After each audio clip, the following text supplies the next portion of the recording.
Hello everyone. Today we are going to talk about, can you play League of Legends on Linux?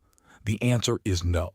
This is because Riot Games introduced Vanguard, and it causes serious compatibility issues. First, what is Vanguard?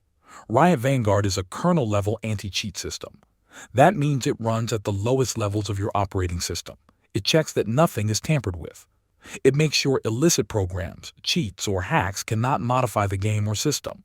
It is closed source, meaning Riot controls its code. Second, why Vanguard is a problem for Linux. Linux was never officially supported by Riot. Many people have used tools like Wine or Lutris to run the Windows version of League on Linux. But Vanguard needs specific driver support in the kernel, and it must check boot state and kernel modules. Linux distributions differ a lot. These anti-cheat features are very tied to Windows kernel architecture. Under Linux, those checks cannot be satisfied. Therefore, because Vanguard is required to play League now, and because it cannot run correctly under Linux with the needed driver, you simply cannot launch or run League of Legends in Linux as before. Attempts with Wine or Lutris are blocked. If you really want to play League of Legends on Linux, there is one solution.